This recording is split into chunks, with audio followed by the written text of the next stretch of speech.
চিরতড়িৎ নিয়ে আলোচনার আজ চতুর্থ দিন। আজ আমরা কিছু প্রশ্ন এবং তার উত্তর নিয়ে আলোচনা করছি। এই প্রশ্ন এবং উত্তর নিয়ে আলোচনার মাধ্যমেই আমি চেষ্টা করছি যে তোমাদের সামনে এই চিরতড়িৎটা খুব সহজে তুলে ধরার চেষ্টা করছি। তো এখন আমাদের প্রথম যে প্রশ্ন, যে কোন বিশেষ অবস্থায় আধান পরিবাহীর বাইরের পৃষ্ঠে থাকতে পারে। তাহলে আমাদের এখনকার প্রশ্ন হচ্ছে কোন বিশেষ অবস্থায় আধান পরিবাহীর বাইরের পৃষ্ঠে থাকতে পারে। তাহলে আমরা আগের দিন দেখেছিলাম যে যখন কোনো পরিবাহীতে আধান দেওয়া হয়, আধান সর্বদা পরিবাহীর বাইরের পৃষ্ঠে অবস্থান করে। তার মানে ধরে নাও আমরা কোনো ঘনবস্তুর ভেতরের দিকে অর্থাৎ কেন্দ্রের কাছাকাছি কোথাও আধান দিয়েছি, আধানগুলো কি হবে, পারস্পরিক বিকর্ষণ বলের প্রভাবে ধীরে ধীরে সেই ঘনবস্তুর বাইরের পৃষ্ঠে চলে আসবে। সেই কারণে আমরা দেখেছি যে সাধারণত আধান পরিবাহীর বাইরের পৃষ্ঠে অবস্থান করে। তাহলে এবার আমরা দেখব কোন বিশেষ শর্তে আধান কোন পরিবাহীর বা কোনো ফাঁপা পরিবাহীর ভেতরের পৃষ্ঠেও অবস্থান করতে পারে। তাহলে এবার আমরা আলোচনা শুরু করছি। দেখো, আমরা একটা ফাঁপা গোলক নিচ্ছি, যে ফাঁপা গোলকের একদম মাঝখানের অংশটা শূন্যস্থান, এবং এই ক্ষেত্রে এটা হচ্ছে একটা ফাঁপা পরিবাহী গোলক।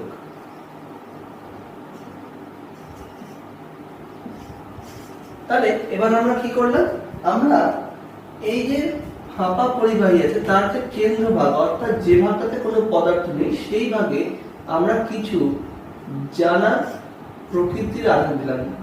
অর্থাৎ আমি যদি প্লাস দিই সেটা আমি জানবো, বা আমি যদি মাইনাস দিই সেটাও আমি জানবো। তাহলে এখানটায় আমি এই বিশেষ ক্ষেত্রে আমি কি দিয়েছি, ধনাত্মক আধান দিয়েছি, এবং এই ধনাত্মক আধান দেওয়ার ফলে কি হচ্ছে, আবেশ ঘটছে। আমরা দেখেছিলাম যে কোনো পরিবাহীর কোনো তলের কাছাকাছি যদি আমি কিছু আধান রাখি, তাহলে সেই আধান বিপরীত জাতীয় আধান যাদেরকে আমরা বদ্ধ আধান বলি তাদেরকে কাছাকাছি আবেশ করবে, অর্থাৎ প্লাস নিকটবর্তী প্রান্তে আবেশ করবে মাইনাস কে, এবং দূরবর্তী প্রান্তে আবেশ করবে প্লাস কে। অর্থাৎ যাদেরকে আমরা বলছি এক্ষেত্রে মুক্ত আধান, সমপ্রকৃতির আধানকে আমরা বলছি মুক্ত আধান, এবং বিপরীত প্রকৃতির আধানকে বলছি বদ্ধ আধান। তাহলে যখন এরকম ঘটনাটা ঘটবে ঠিক সেই অবস্থায় কি হবে, আমি পরবর্তী ছবিতে সেটা বোঝাচ্ছি।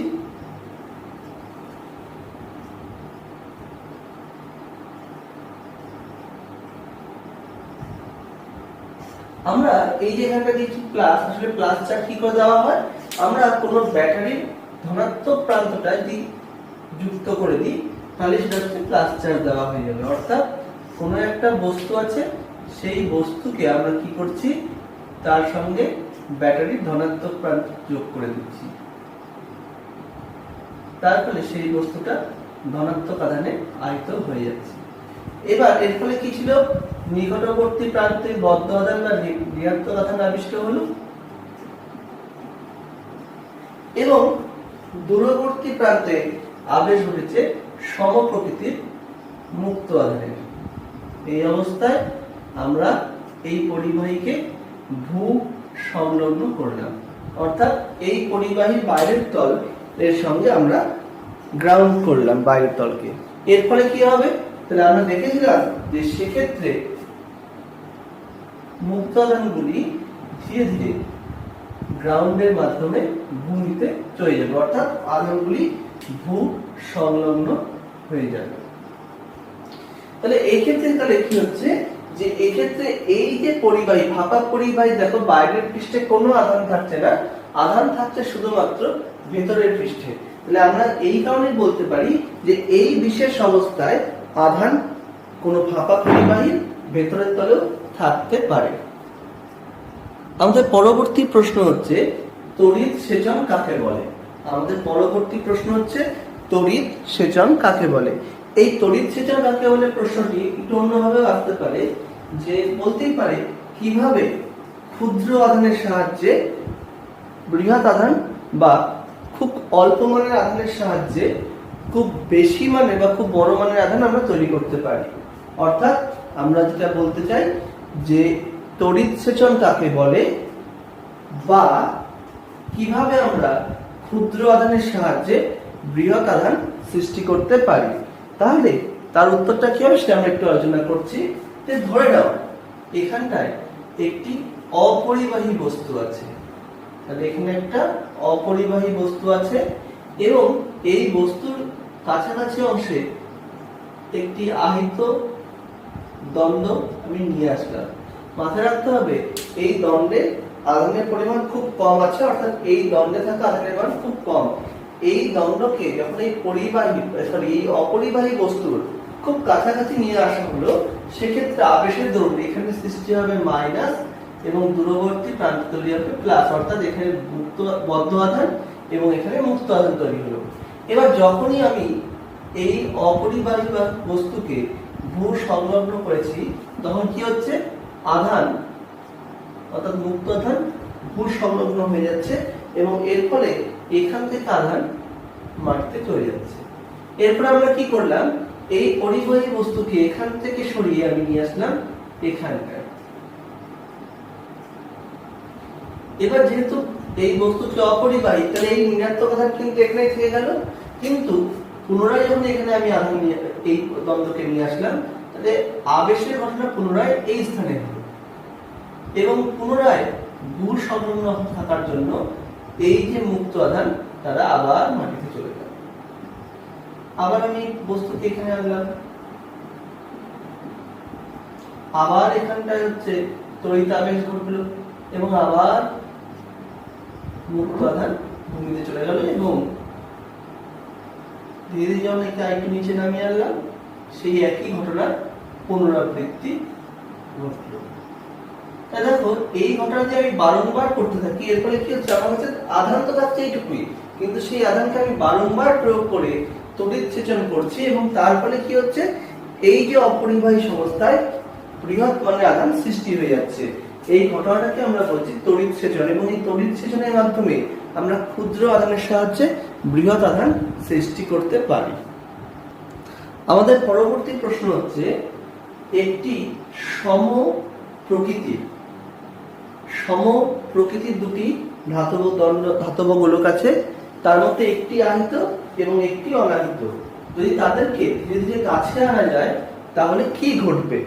তার মানে আমার প্রশ্নটা আরেকবার বলছি যে সম আকারের এবং সম উপাদানের দুটি একই প্রকার ধাতব গোলক আছে, তাদের মধ্যে একটি আহিত এবং একটি অনাহিত।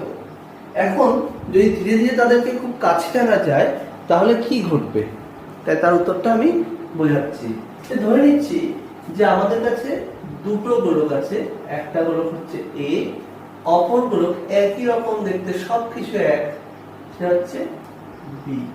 তাদের মধ্যে একটাই পার্থক্য, ধরে নিচ্ছি এ গোলকটি নিস্তরে, অর্থাৎ এর মধ্যে কোনো আধান নেই, এবং বি গোলকটি আহিত। এখন আহিত বললে তো দুটো প্রশ্ন হতে পারে, ধনাত্মক আধানেও আহিত হতে পারে, ঋণাত্মক আধানেও আহিত হতে পারে। আমরা আমাদের এই ক্ষেত্রে ধরে নিচ্ছি যে বি গোলকটি ধনাত্মক আধানে আহিত, এটা ধরে নিলাম।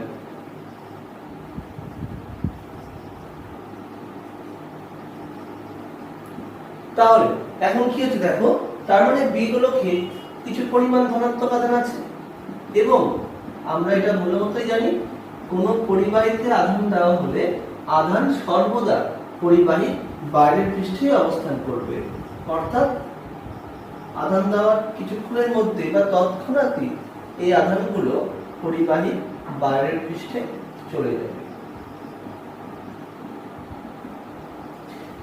এখন কি হচ্ছে যে বি গোলকের মধ্যে আধান আছে, এ গোলকে আধান নেই, তাহলে এখন প্রথম কি ঘটবে? প্রথম ঘটবে হচ্ছে আবেশ, অর্থাৎ এই বি গোলকে থাকা ধনাত্মক আধান এ গোলকের মধ্যে থাকা পদার্থের পরমাণুর যে ইলেকট্রন গুলো আছে, অর্থাৎ ঋণাত্মক আধানগুলো আছে, সেই ঋণাত্মক আধানগুলোকে এর নিকটবর্তী প্রান্তের দিকে আকর্ষণ করবে এবং এর দূরবর্তী প্রান্তে ছেড়ে দেবে ধনাত্মক আধান বা নিউক্লিয়াস বা প্রোটনকে। তারপরে এখানটায় কি হচ্ছে, এখানে একটা মেরুকরণ ঘটলো।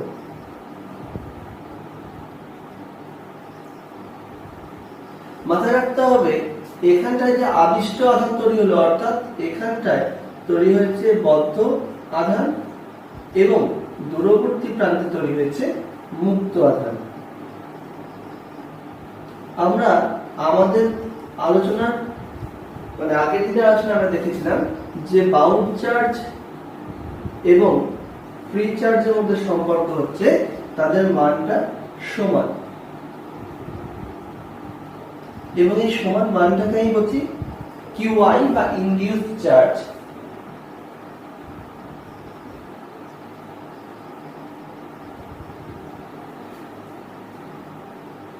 যদি আমরা ধরি এখানকার চার্জ Q, তাহলে ইনডিউসড চার্জ বা বাউন্ড চার্জ হচ্ছে -QI এবং এখানটা +QI।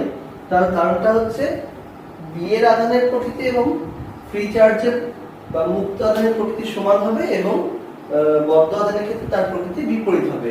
তার মানে আমরা কি বলতে পারি, আমরা বলতে পারি যে বি গোলকের ক্ষেত্রে বি গোলক এই ঋণাত্মক আধানকে আকর্ষণ করবে এবং ধনাত্মক আধানকে বিকর্ষণ করবে। তাহলে এই ক্ষেত্রে আমরা দেখেছি যে F proportional to 1/r²। আমরা এখানে স্পষ্টভাবে দেখতে পাচ্ছি যে ঋণাত্মক আধানগুলো তুলনামূলক কাছে আছে এবং ধনাত্মক আধানগুলো তুলনামূলক দূরে আছে। তাহলে এদের মধ্যে ক্রিয়াশীল অ্যাট্রাকটিভ ফোর্স এবং এদের মধ্যে ক্রিয়াশীল রিপালসিভ ফোর্সের মধ্যে আমরা দেখতেই পাচ্ছি এই যে যেহেতু বলটা দূরত্বের বর্গের সঙ্গে ব্যস্তানুপাতিক, তাহলে F অ্যাট্রাকটিভটা গ্রেটার দেন F রিপালসিভ। তাহলে এর ফলে কি হচ্ছে, এর ফলে আকর্ষণ বলটা তীব্র হচ্ছে, অর্থাৎ এই দুটো গুলো পরস্পরকে আকর্ষণ করবে। এখন আকর্ষণের ফলে কি হবে, যদি এদের মধ্যে কোনো বাধা না থাকে তাহলে ধীরে ধীরে দুটো গুলো পরস্পর কাছে আসবে এবং কাছে যত আসতে থাকবে এই আকর্ষণ বলটা তত তীব্র হবে, বিকর্ষণ বলের মানও বেশি হবে। কিন্তু যেহেতু বল দূরত্বের বর্গের সঙ্গে ব্যস্তানুপাতিক, তাহলে আমরা বলতে পারি যে আকর্ষণ বলটা দ্রুত তীব্রতর হবে এবং এর ফলে ধীরে ধীরে পরস্পর কাছে আসবে। এবং যদি এরা ধীরে ধীরে কাছে আসতে থাকে তাহলে একটা সময় কি হবে, দুটো গোলক পরস্পরকে স্পর্শ করবে। এবার এই স্পর্শ করার আগের মুহূর্ত অবধি এদের মধ্যে ক্রিয়াশীল বলটা আকর্ষণ থাকবে, কারণ আকর্ষণ বলটা বেশি কার্যকর ছিল বা আকর্ষণ বলের মানটা বেশি ছিল। এখন যখন এদেরকে স্পর্শ করে দিচ্ছে তখনই কিন্তু এই আবেশের প্রভাব আর থাকবে না, অর্থাৎ এই মুহূর্তে শুধুমাত্র বি গোলকে ধনাত্মক আধান থাকবে, কিন্তু আবেশের প্রভাব না থাকায়, স্পর্শ থাকলে কিন্তু আবেশের প্রভাব হয় না, এটা হচ্ছে আবেশের খুব গুরুত্বপূর্ণ একটা শর্ত। তাই স্পর্শ থাকার জন্য এই গোলকে আর কোনো আধান থাকবে না। তাহলে এখন কি হবে, এখন দেখো যে বি গোলকে যে আধানগুলো আছে তারা পরস্পরকে বিকর্ষণ করছে, তারা চাইছিল পরস্পর থেকে সব থেকে দূরে সরেছে এবং এই জন্যই তারা পরিবাহীর বাইরের পৃষ্ঠে অবস্থান করছিল। এখন কি হয়েছে, এখন সে অন্য একটা পরিবাহী পেয়ে গেছে যেখানে কোনো আধান নেই, অর্থাৎ সেখানটায় কোনো বিভব নেই, অর্থাৎ এ পরিবাহীর বিভব স্পর্শ করার মুহূর্তে শূন্য। তাহলে কি হবে, তাহলে ধীরে ধীরে বি গোলক থেকে আধান এগুলোকে দিকে যাবে, কারণ এগুলোকে কোনো আধান নেই। তাহলে এগুলোকে যদি কিছু আধান চলে যায় তাহলে ওদের মধ্যে ক্রিয়াশীল বলটা সর্বনিম্ন হয়ে যাচ্ছে। তা ঠিক এই কারণে কি হবে,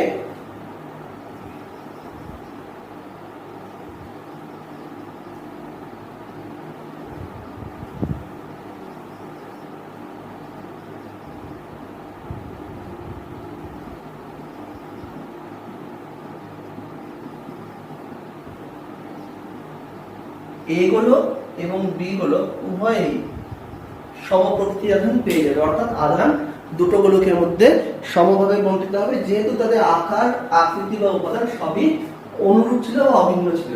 এখন তাহলে এ গোলক এবং বি গোলক উভয়ের ক্ষেত্রে আধান আছে, তাহলে এবং এই আধান যেহেতু সম আধান অর্থাৎ সমপ্রকৃতির আধান, তাহলে এই আধানগুলো একে অপরকে বিকর্ষণ করবে। ফলে কি হচ্ছে, এ গোলক এবং বি গোলকের মধ্যে একটা বিকর্ষণ বল ক্রিয়া করবে এবং এই দুটো গোলক ধীরে ধীরে পরস্পর থেকে দূরে সরে যাবে।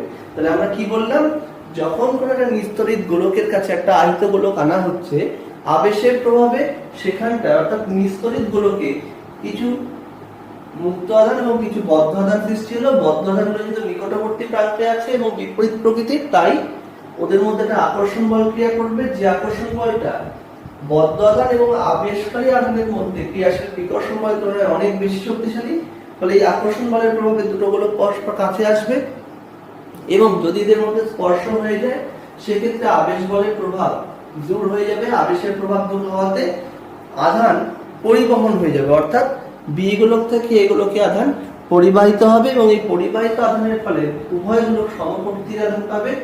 এই সমপ্রকৃতির আধান গ্রস্ত দুটি গোলক পরস্পরকে বিকর্ষণ করবে এবং এরা ধীরে ধীরে একে অপর থেকে ধীরে ধীরে দূরে সরে যাবে।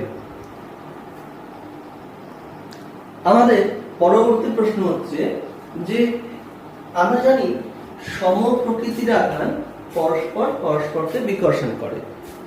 আমরা জানি সমজাতীয় আধান পরস্পরকে বিকর্ষণ করে। তাহলে এখন আমরা আলোচনা করব কোন বিশেষ শর্তে সমপ্রকৃতির আধান পরস্পরকে আকর্ষণ করবে। অর্থাৎ আমরা এখন করব কোন বিশেষ শর্তে সমজাতীয় আধান পরস্পরকে আকর্ষণ করবে।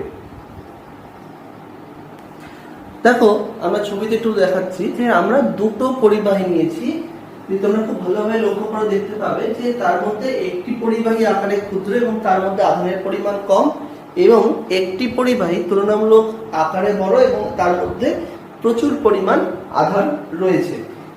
এবার আমরা কি করলাম, হঠাৎ করে দুটো পরিবাহীকে পরস্পরের কাছে আনলাম এবং এই কাছে আনা কিন্তু খুব দ্রুত গতিতে করতে হবে। তাহলে আমরা কি বলছি, একটি পরিবাহীতে, ক্ষুদ্র পরিবাহীতে খুব অল্প পরিমাণ আধান আছে এবং একটি বৃহৎ পরিবাহীতে খুব বেশি পরিমাণে আধান রয়েছে এবং এই অবস্থায় আমরা খুব দ্রুত দুটো পরিবাহীকে পরস্পরের কাছে নিয়ে আসলাম। তাহলে এবার কি ঘটবে আমরা দেখছি। তাহলে যখনই আমরা দেখছি যে দুটো পরিবাহীকে খুব কাছাকাছি নিয়ে আসা হলো, তাহলে এখানটায় থাকা ধনাত্মক আধানের প্রভাবে এই গোলকের মধ্যে কি হবে, আবেশ হবে। অর্থাৎ এক্ষেত্রে তড়িৎ মেরুকরণ হয়ে যাবে এবং প্লাস কি করবে, মাইনাস আধানগুলোকে নিজের দিকে টেনে নেবে, যাকে আমরা বলছি বদ্ধ আধান, এবং দূরবর্তী প্রান্তে ঠেলে দেবে মুক্ত আধান, যারা হচ্ছে প্রকৃতিতে সমপ্রকৃতির অর্থাৎ প্লাস।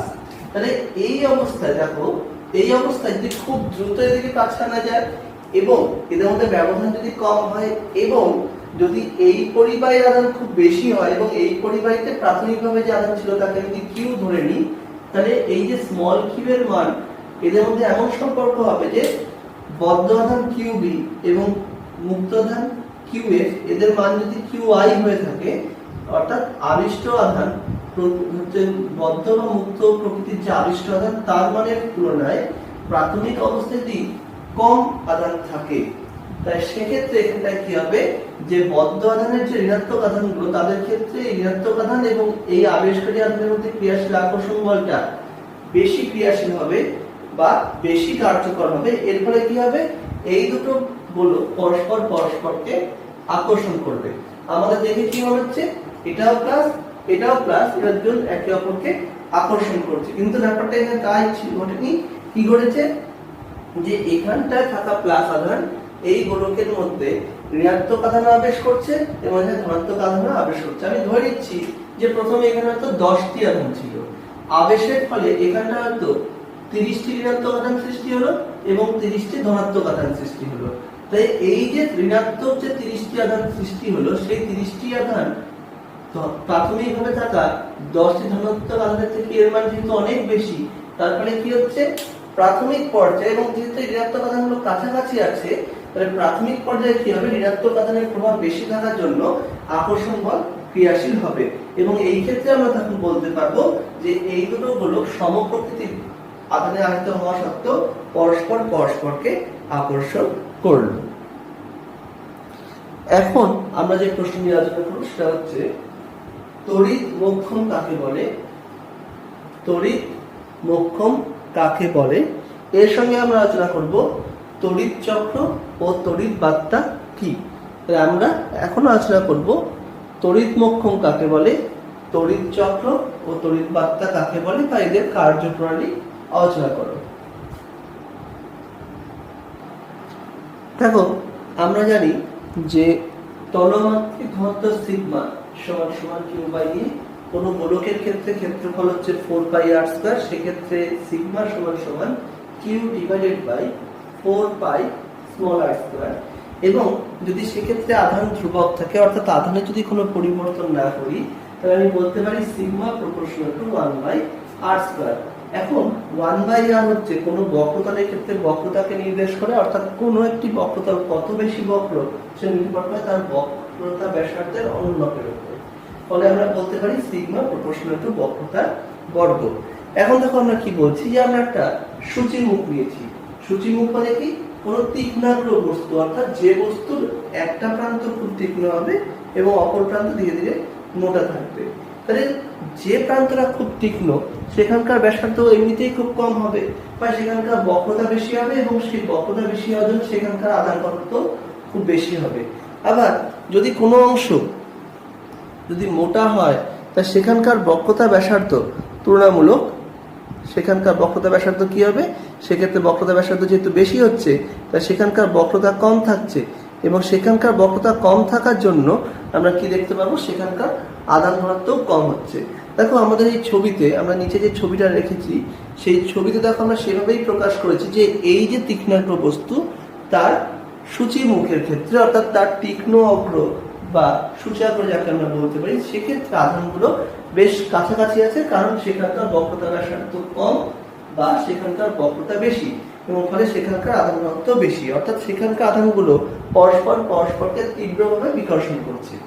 এবং এর যদি বিপরীত প্রান্তটা দেখি, সেই বিপরীত প্রান্তে যেহেতু বক্রতা ব্যাসার্ধ বেশি, ফলে সেখানকার বক্রতা কম হওয়ায় সেখানকার আধান ঘনত্ব কম, বা সেখানে আধানগুলো কি করছে? একে অপর থেকে দূরে থাকার জন্য আধানগুলো একে অপরকে কম বল দ্বারা বিকর্ষণ করছে। এখন যদি এই যে তীক্ষ্ণাগ্রে থাকা আধানগুলোর ঘনত্ব খুব বেশি হয়, তবে কি হবে? ওদের মধ্যে ক্রিয়াশীল যে বিকর্ষণ বল, সেই বিকর্ষণ বলের মান খুব বেশি হবে, এবং এই তীব্র বিকর্ষণ বলের প্রভাবে আধানগুলো কি হবে? ধীরে ধীরে বাইরে বেরিয়ে যাবে। কারণ আধানগুলো তো পিছনের দিকে যেতে পারবে না, কারণ পেছনের দিকে তো আধান রয়েছে। তারা কি করবে? ধাক্কাধাক্কির ফলে কিছু আধান হতে পারে যে আধানগুলো সূচিমুখ হতে বা সূচাগ্র হতে বায়ুতে মুক্ত হতে পারে। তাই যদি বায়ুতে মুক্ত হয়, তাহলে তখন কি হবে? সেক্ষেত্রে আমরা দেখতে পারবো যে যদি আধানগুলো বায়ুতে মুক্ত হয়, সেক্ষেত্রে আধানগুলো এখান থেকে বেরিয়ে বাইরে চলে আসবে। তাহলে এই যে ঘটনাটা, এই ঘটনাটাকে আমরা বলছি তড়িৎ মোক্ষম। তাহলে আমরা জানতে পারলাম যে সূচিমুখ থেকে আধান এইভাবে বাইরে বেরিয়ে আসাকে আমরা বলছি তড়িৎ মোক্ষম। তাহলে এই তড়িৎ মোক্ষমের সাথে তড়িৎ বার্তার কি সম্পর্ক? তাহলে আমরা এখন যেটা আলোচনা করবো সেটা তড়িৎ বার্তা। আসলে বার্তা বলতে বোঝায় বায়ু প্রবাহ। এখন কি হচ্ছে দেখো, যে আমরা জানি বাতাসে কিছু ধূলিকণা থাকে, ভাসমান কণা থাকে। তাহলে এই যে এখানকার বাতাসেও কিছু ভাসমান কণা রয়েছে। এবার এই যে আধানগুলো বাইরে বেরিয়ে গেল, অর্থাৎ যে আধানগুলোর তড়িৎ মোক্ষম হলো, সেই আধানগুলো কি হতে পারে? এই ধূলিকণার উপরে গিয়ে পড়তে পারে। ফলে কি হচ্ছে? এই ধূলিকণাগুলো তড়িৎগ্রস্ত হয়ে যাচ্ছে, বা বায়ুর মধ্যে ভেসে থাকা অংশগুলো তড়িৎগ্রস্ত হয়ে পড়ছে, এবং এই তড়িৎগ্রস্ত কণাগুলোকে এখানকার থাকা আধানগুলো আবার বিকর্ষণ করবে। ফলে কি হচ্ছে?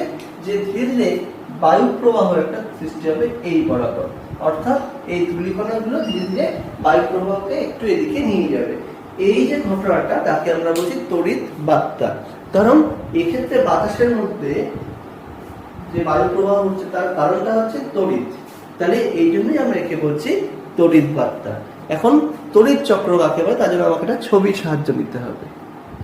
দেখো এই যে ছবিতে আমরা একটা চক্রের আকারে আমরা তড়িৎ বার্তা নিয়েছি, যে তড়িৎ বার্তার ক্ষেত্রে, তড়িৎ চক্রের ক্ষেত্রে, এটা তড়িৎ চক্র একে বলছে, তড়িৎ বার্তা না, একে বলা হচ্ছে তড়িৎ চক্র।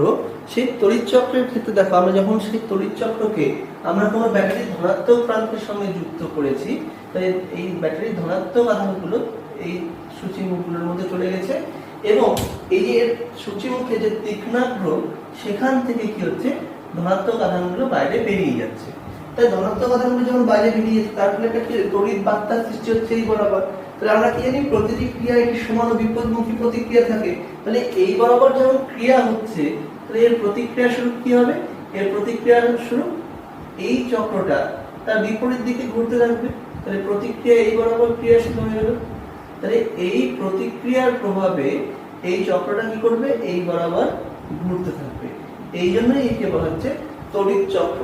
এখানটায় মাথায় রাখতে হবে সূচিমুখের সংখ্যা যত বেশি বাড়াবো বা যত শক্তিশালী ধনাত্মক আধানে ওকে আহিত করব বা সূচিমুখ যত বেশি তীক্ষ্ণ হবে এর ঘূর্ণনের হার তত বেশি হবে। আমাদের এখনকার প্রশ্ন হচ্ছে যে আমরা সম আয়তন বিশিষ্ট একটি গোলক এবং একটি ঘনককে নিয়েছি এবং উভয়কেই আমরা সম পরিমাণ আধান দিয়েছি। সেই আধানটা আমরা ধরে নিয়েছি এখানটায় কিউ।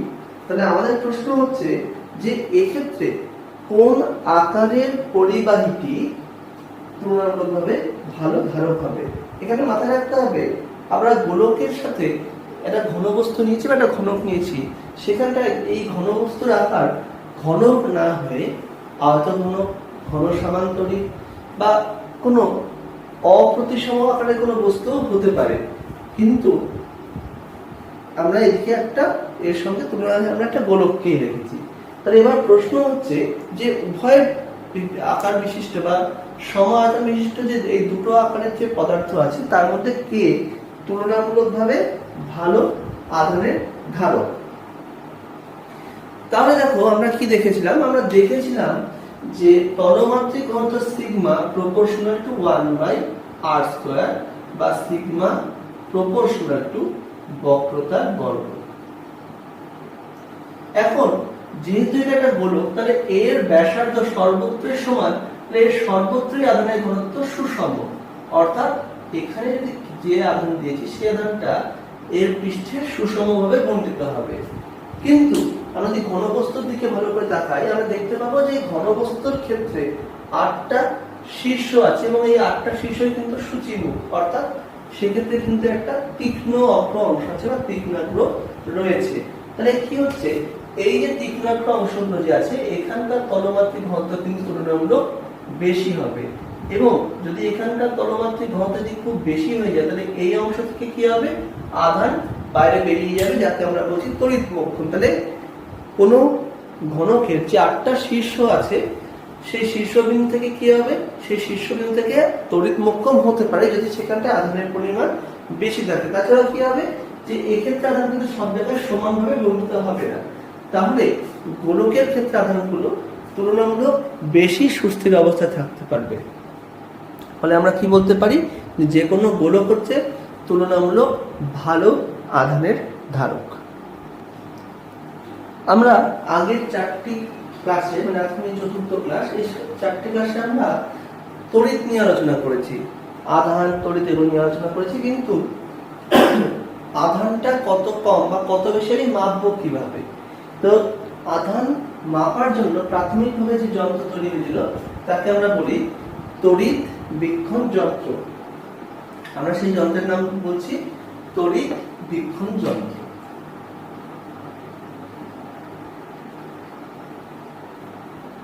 এই তড়িৎ বীক্ষণ যন্ত্র সোনার পাত দিয়ে তৈরি হয়েছিল, তাই তাকে বলা হয় স্বর্ণপত্র তড়িৎ বীক্ষণ যন্ত্র।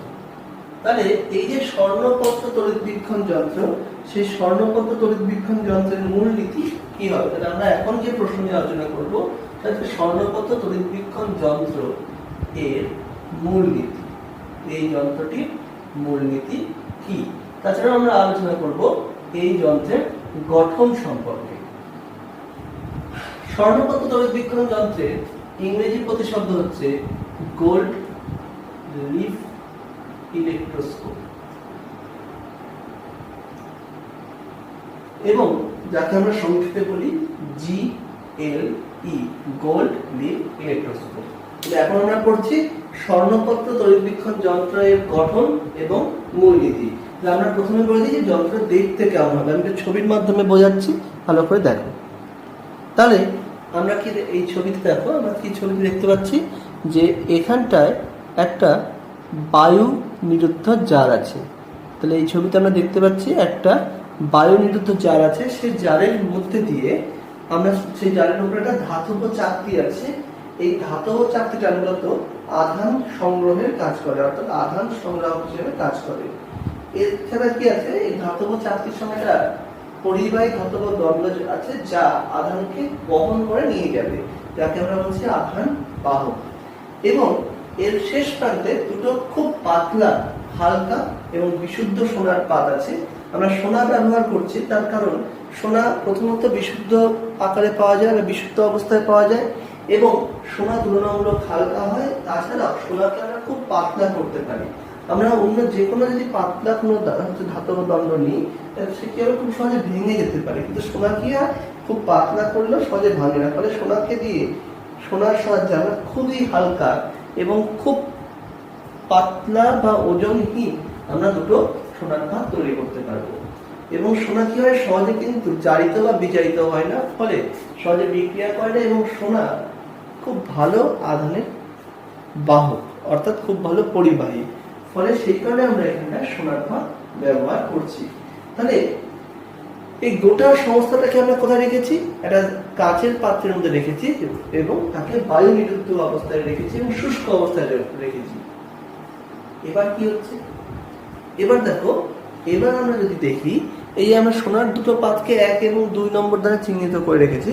তো আমরা এবার কি করব, আমরা প্রথমে আমরা যে আধান বা যে বস্তুর বা যে পরিবাহের মধ্যে আধান আছে যাকে আমাদের দরকার, তার মধ্যে থাকা আধানের প্রকৃতিটা আমরা নির্ণয় করতে চাই বা আধানের পরিমাণটা নির্ণয় করতে চাই, তাকে কি করব, আমরা এই ধাতব চাকতির সঙ্গে স্পর্শ করাবো। আমরা ধরে নিচ্ছি যে এই ধাতব গোল্ড ইলেকট্রোস্কোপের সাহায্যে আমরা কোনো একটা বস্তুর আধানের পরিমাণ ও আধানের প্রকৃতি আমরা জানতে চাচ্ছি। তাহলে আমরা আগে দেখি আধানের পরিমাণ বা সে আদৌ তার মধ্যে আধান আছে কিনা কি করে জানবো। আমরা প্রথমে পড়ছি আধানের অস্তিত্ব নির্ণয়। আমরা এখন যেটা করছি যে স্বর্ণপত তড়িৎবীক্ষণ যন্ত্র দ্বারা আধানের অস্তিত্ব নির্ণয়। তাহলে কি হচ্ছে, ধরে নাও একটা পরিবাহী আছে, সেই পরিবাহীর মধ্যে কিছু পরিমাণ আধান রেখেছি। এবার আমরা কি করলাম, এই পরিবাহীকে এনে এর সঙ্গে স্পর্শ করলাম। যখন এই পরিবাহীকে এর সঙ্গে স্পর্শ করলাম, এই স্পর্শ করার ফলে কি হবে, আমরা জানি স্পর্শ করলে কি হয়, তড়িতের পরিবহন ঘটে।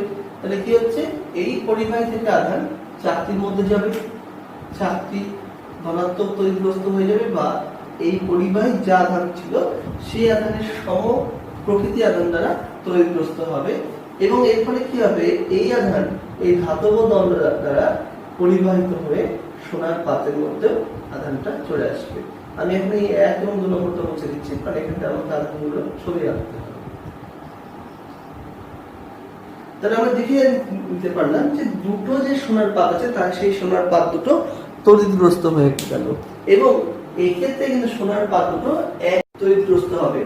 এবার আমরা কি জানি, সমজাতির আধান বা সম প্রকৃতির আধান পরস্পরকে বিকর্ষণ করে। তার মানে এখন এই সোনার পাত দুটো পরস্পরকে বিকর্ষণ করবে।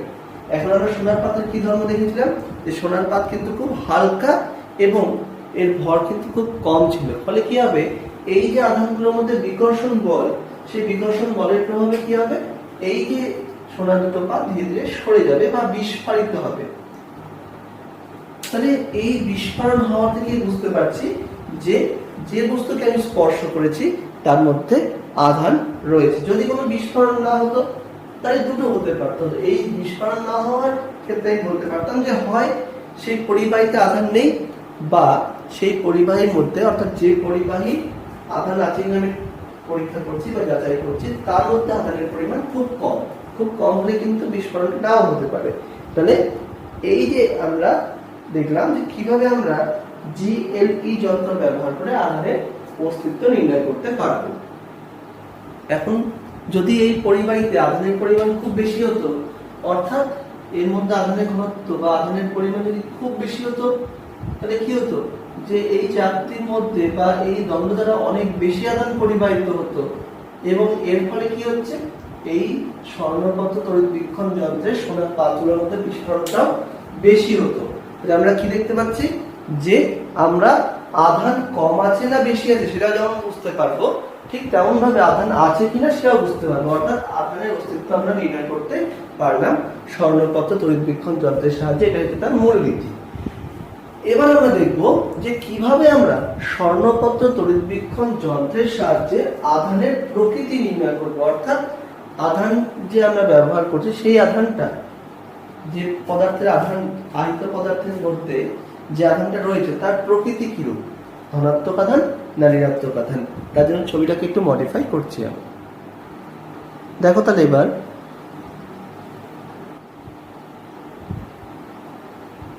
তাহলে আমরা এই ছবির দিকে একটু ভালো করে দেখি যে এখানে একটি পদার্থ আছে যার আধানটা হচ্ছে, আধানের প্রকৃতি অজ্ঞাত। তাহলে আমাকে এর আধানের মানে এই যে বস্তু আছে সেই বস্তুর আধানের প্রকৃতি আমাকে পরিমাপ করতে হবে। তাহলে এর আধানের প্রকৃতি পরিমাপ করতে হয়, তার জন্য কি করব? প্রথমে আমরা কি করব, জ্ঞাত প্রকৃতিযুক্ত কোনো মানে এই একটা বস্তু আছে যার মধ্যে আধানটা কি আছে, ধনাত্মক ঋণাত্মক সেটা আমি জানি, সেরকম একটা বস্তুকে আমি প্রথমে এই পদার্থটার সঙ্গে স্পর্শ করাবো।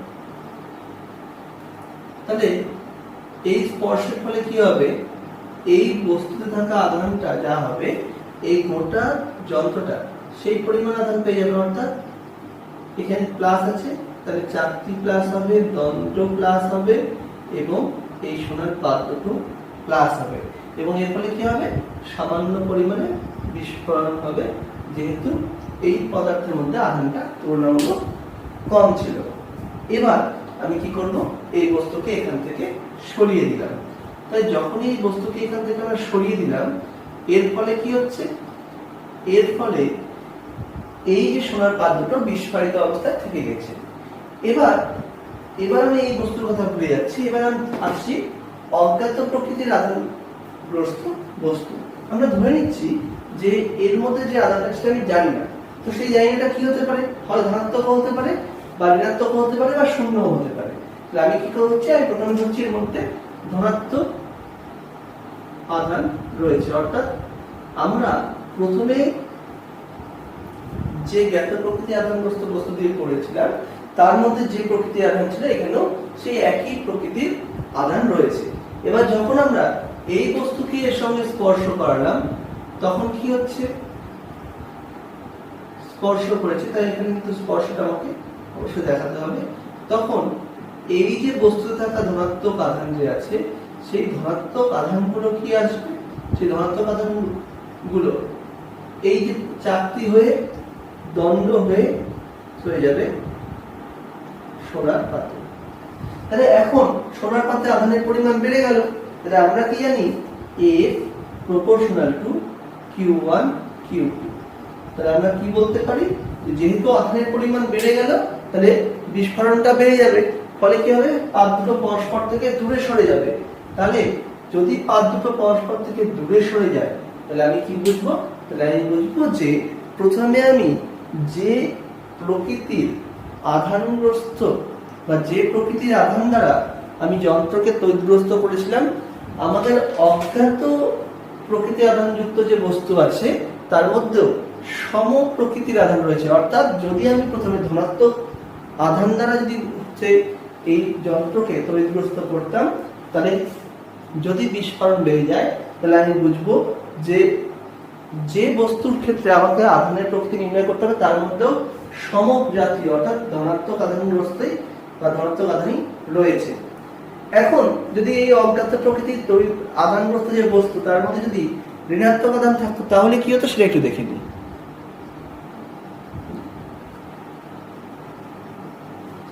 দেখো, যখনই আমরা এখানটায় ঋণাত্মক আধান যুক্ত একটা বস্তুকে রেখেছি, অর্থাৎ আগের বার কি ছিল, আমি প্রথমে যে হচ্ছে পদার্থ দ্বারা বা যে আধান দ্বারা তড়িৎগ্রস্ত করেছিলাম এবং যাকে দ্বারা স্পর্শ করেছিলাম তাদের প্রকৃতি অভিন্ন ছিল। অর্থাৎ প্রথমে প্লাস দিয়ে হচ্ছে বস্তুকে আহিত করেছিলাম বা গোল্ড ইলেকট্রোস্কোপ যন্ত্রকে আহিত করেছিলাম এবং তারপরে প্লাস বা ধনাত্মক আধানযুক্ত পদার্থ নিয়ে আমি প্রকৃতি নির্ণয় করেছিলাম। এবার আমরা কি করছি, আমরা প্রথমে প্লাস দ্বারা একে আহিত করেছি এবং তারপরে একে যে অজ্ঞাত বস্তু স্পর্শ করেছি তার মধ্যে আধান হচ্ছে ঋণাত্মক মানে বিপরীত। তাহলে এই ঋণাত্মক আধানকে যখন এখানে স্পর্শ করালাম সেই ঋণাত্মক আধান কি হলো, প্রথমে চাকতি তাকে দ্বন্দ্ব হয়ে এখানে চলে আসলো, এবং এক্ষেত্রে কি হচ্ছে, প্রথমে থাকা প্লাস এবং পরে আসা মাইনাস তারা কি করবে, পরস্পর পরস্পরকে প্রতিনিধিত্ব করে দেবে, ফলে এখানে প্লাস আধানের পরিমাণ কমে যাবে। এবার এই প্লাস আধানের পরিমাণ যদি কমে যায় তাহলে কি হচ্ছে, আধানের পরিমাণ কমে গেলে বল কমে যাবে, ফলে এই ক্ষেত্রে বিস্ফোরণটা কি হবে, বিস্ফোরণটা কমে যাবে। এবার তার মানে বিস্ফোরণটা আগে যা হয়েছিল এখন বিস্ফোরণটা কি হবে, তুলনামূলক কম হবে, মানে পাত দুটো কাছাকাছি আসবে। পাত দুটোর এই বিস্ফোরণের হ্রাস বা কাছাকাছি আসা থেকে বুঝতে পারবো যে আমরা যখন যে টেক্সট চার্জ বা যে গ্যাপের প্রকৃতির আধানগ্রস্ত বস্তু দিয়ে আমি স্পর্শ করেছিলাম, পরবর্তীতে যে বস্তু দ্বারা আমি স্পর্শ করলাম তার মধ্যে আধানের প্রকৃতি হচ্ছে বিপরীত জাতীয়। তাহলে এইভাবে আমরা হচ্ছে আধানের প্রকৃতি নির্ণয় করতে পারি। কিন্তু এই পদ্ধতির একটু ত্রুটিও রয়েছে, যে ধরে নাও আমরা প্রথমে যে পরিমাণ আধান ছিল, অর্থাৎ একদম শুরুতে, আমি আবার একটু ছবিটা একটু মুছে দিচ্ছি, ছবিটা মুছে আমি তোমাদেরকে এটা বোঝাচ্ছি। তা দেখো এখানে কি বলতে পারি, যে প্রথমে যে আধান ছিল সেটা হচ্ছে এখানেও Q1 এবং এখানেও Q1, ফলে এদের মধ্যে ক্রিয়াশীল বলটা F1 টা কার উপর নির্ভর করছে, Q1 × Q1 এর উপরে। এবার যে বস্তু দ্বারা আমরা আহিত করলাম তার মধ্যে যদি অনেক বেশি পরিমাণ ঋণাত্মক আধান থাকে, অর্থাৎ এর মধ্যে যদি আধানটা অনেক বেশি থাকে, তাহলে কি হবে, প্রচুর পরিমাণে ঋণাত্মক আধান এর মধ্যে পরিবাহিত হয়ে যাবে, ফলে এইখানকার ঋণাত্মক আধানগুলো কি করবে, এখানকার ধনাত্মক আধানকে প্রতিনিধিত্ব করতে শুরু করবে, ফলে এইখানকার প্রচুর পরিমাণে ঋণাত্মক আধান চলে এসেছে। এবার দেখো এখানে যদি এই ঋণাত্মক আধানের পরিমাণ খুব বেড়ে যায়, ধরে নাও এখানকার ঋণাত্মক আধানটা হচ্ছে Q- এবং এখানেও Q-, তাহলে মোট আধান কত হয়ে গেল, Q1 প্রথমে ছিল, বিপরীত আধান মানে ঋণাত্মক আধান আসলো মাইনাস হচ্ছে Q1, মোট কত হলো, Q1 ছিল তার সঙ্গে আসলে হচ্ছে -Q, এটা কত হয়ে গেল তাহলে। এবার দেখো যেহেতু Q1 এর তুলনায় Q এর মানটা অনেক বেশি, অর্থাৎ প্রথমে যে আধান ছিল Q1 তার থেকে অনেক বেশি পরিমাণ ঋণাত্মক আধান এসেছে, ফলে এখানটায় যেটা আমি Q' পেলাম, এই Q' এর মানটাও কিন্তু গ্রেটার দেন Q1 এর মান হচ্ছে। তাহলে এখানকার মোট আধান, মোট কার্যকর আধান Q1' এবং এখানকারও Q1', এবং এটা কিন্তু ঋণাত্মক, কারণ প্লাস ছিল অল্প, মাইনাস বেশি এসেছে। তাহলে এখন এদের মধ্যে ক্রিয়াশীল বল F2 টা প্রপোর্শনাল টু Q1' × Q1'। এবার কোনটা বড়, তোমাদের বললাম আমি যে Q1 এর তুলনায় Q1' টা বড়, তাহলে এখানে ছিল Q1 × Q1, এখানে আসলো Q1' × Q1', তাহলে আমি বলতে পারি F1 এর তুলনায় F2 টা বড়, তাহলে F2 গ্রেটার দেন F1। তাহলে এখানটা কিন্তু বিস্ফোরণটা বাড়তেও পারে। তার মানে আমি কি বললাম, যে যদি আমি অধিক উচ্চ মানযুক্ত আধান কোনো বস্তু থাকে তাকে যদি স্পর্শ করি, সেক্ষেত্রে কিন্তু বিস্ফোরণ না কমে বিস্ফোরণ বেড়েও যেতে পারে, এটা কিন্তু একটা ত্রুটি। এই ত্রুটি কিভাবে অপসারণ হয় সে আমরা পরবর্তীতে বোঝাচ্ছি।